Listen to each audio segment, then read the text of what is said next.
What, if anything, did you do differently in terms of pursuing your acting career? Well, I've always been really independent, and I've never imagined not working. I've worked from the earliest time I can imagine. I come from, parents who worked until they literally couldn't anymore. I never imagined myself having to explain my job or justify my job, but I did, and I am independent, and I see myself as independent and strong-willed, and I had to bargain. Every time I'd get a script, it would be, I thought you weren't taking another job. I'd always say, are you kidding me? That's crazy. I have to work. I support my family. When I moved out to LA, I'd get a check for, a gig, $600 or something. I'd save half for me, send half to my family.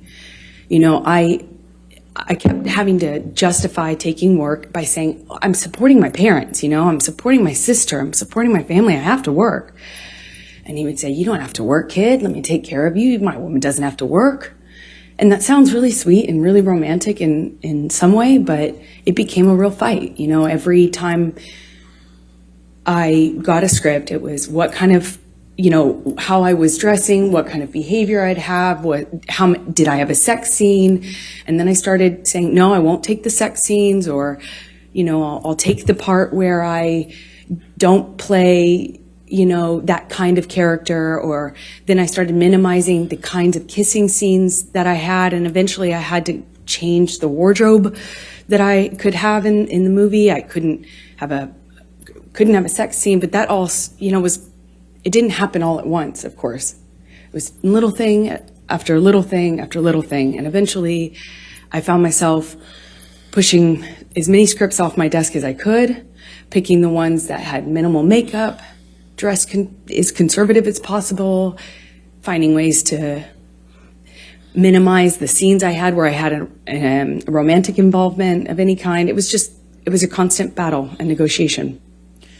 So let me take you back. Did you, as a result of your discussions with Mr. Depp about moving in, did there come a time that you did move in with him? Objection leading. Overruled. Thank you. Yes. Please, and let me ask you this.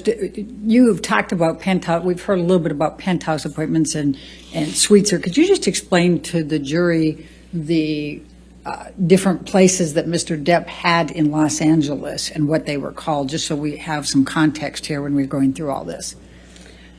It's a little confusing, I imagine. He had about, I think, 4 or 5 mansions in this beautiful, border of Beverly Hills and West Hollywood, and they were all in a cul-de-sac, and we called it Juicio, because that was the name of the street. And there 5 houses, I think 5 houses, it could be 4, all, effectively, he had the whole street.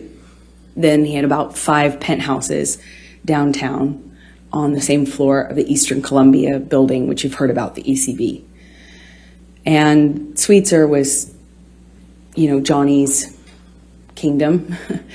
One of those houses was like a whole house was his man cave. It was a studio, and it was where he made music and hung out. And we spent some time in there, but that was effectively Johnny's, place. And then there was the downtown places, and they were effectively empty save for some furniture and one of Johnny's friends, Isaac, who you met, and he lived there at some point before Johnny and I eventually decided to move in together. Let me just stop you there. I just want to make sure we're clear. Are we talking about the penthouses, or are we talking about suites here? For where Isaac lived in the penthouses.